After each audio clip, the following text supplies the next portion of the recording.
Assalamualaikum warahmatullahi wabarakatuh. Perkenalkan, nama saya Armansyah dengan NIM B1A1237074. Di sini saya akan memenuhi salah satu syarat UAS video, yaitu mencari jurnal atau artikel yang berjudul Pengaruh Jangka Pendek dan Jangka Panjang Variabel Makroekonomi terhadap IHSG di Bursa Efek Indonesia dengan pendekatan Error Correction Model atau ECM.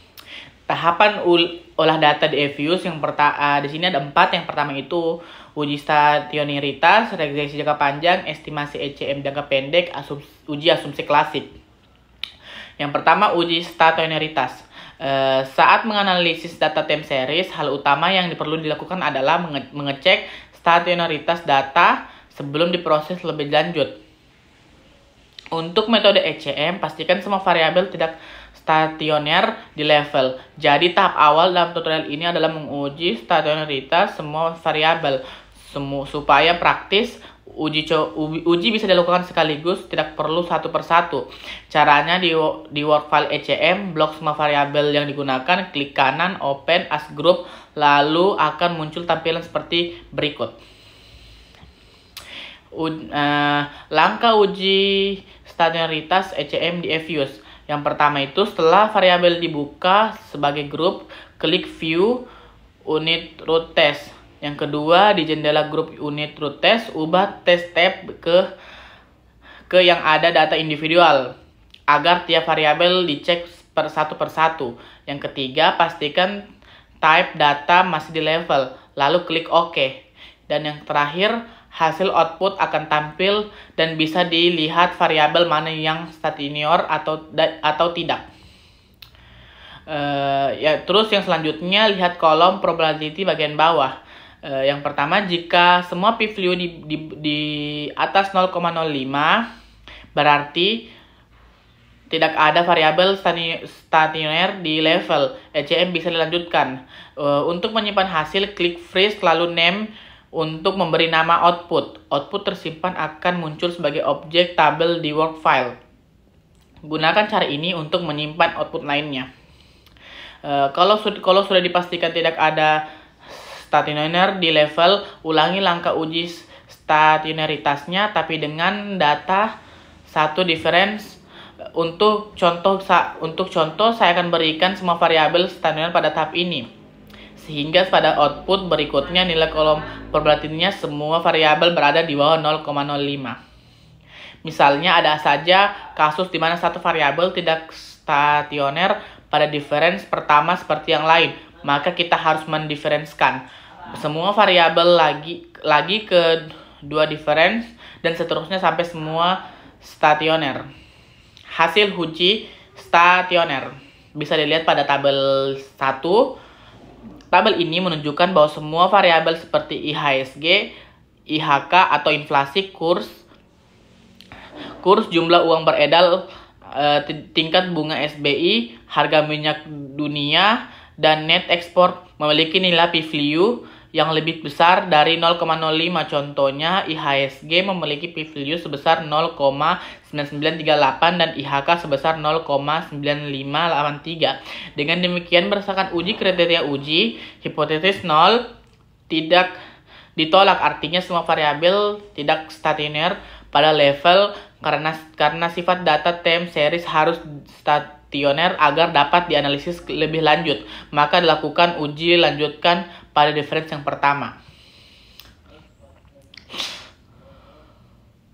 Hasil uji stasioner pada tabel kedua.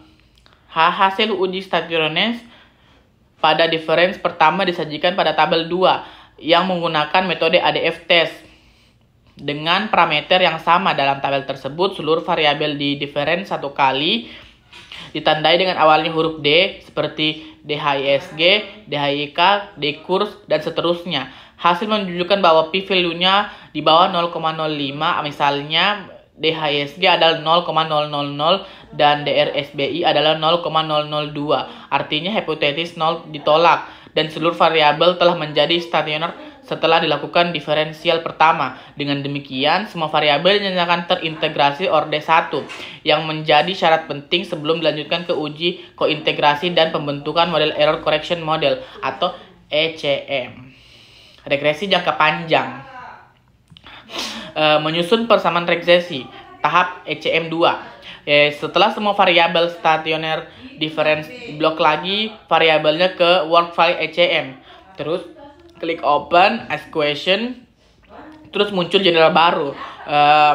Terus tulis persamaan regresi Y sebagai variabel dependen dan lainnya sebagai variabel independen. Ikuti format penulisan seperti pada contoh di atasnya.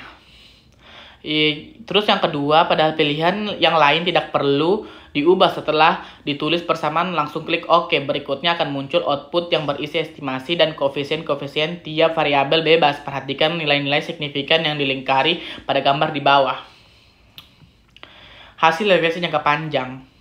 Hasil regresi jangka panjang menunjukkan bahwa inflasi, kurs, harga minyak duniawi, dan net ekspor berpengaruh positif terhadap IHSG, sementara suku bunga SBI berpengaruh negatif. Inflasi koefisien sebesar 4,55, artinya kenaikan inflasi 1 poin akan meningkatkan IHSG sebesar 4,55 poin.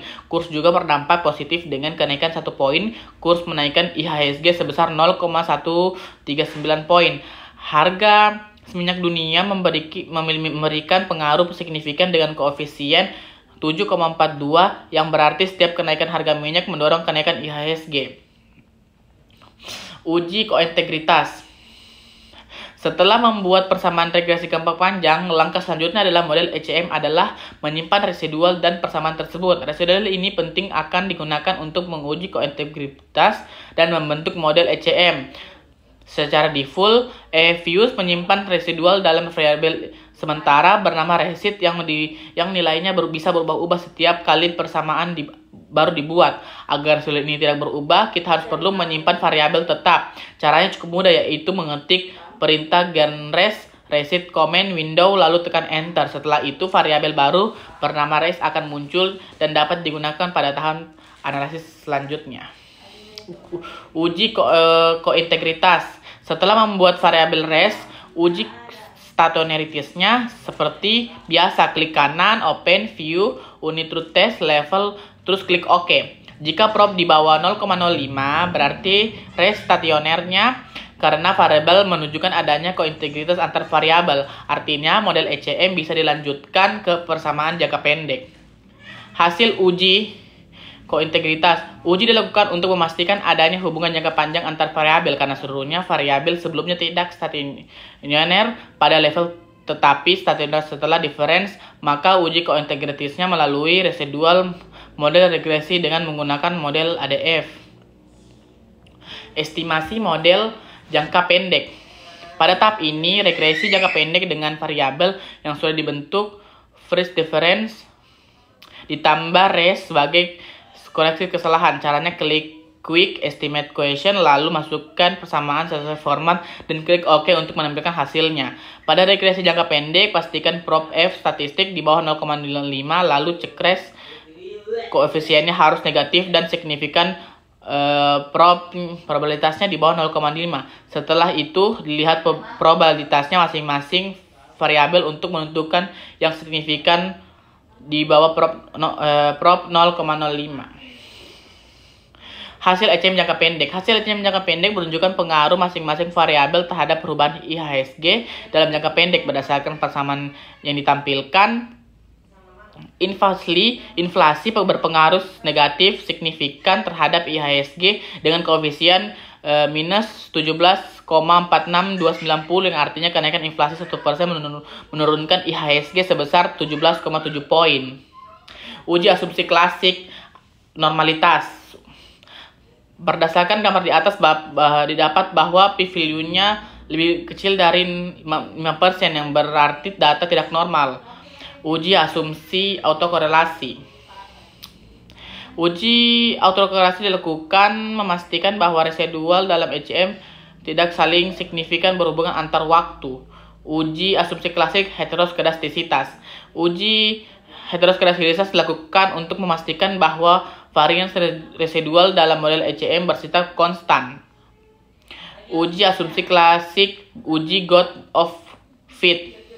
Uji of God Fit bertujuan untuk menilai beberapa model ECM menjelaskan variabel IHSG.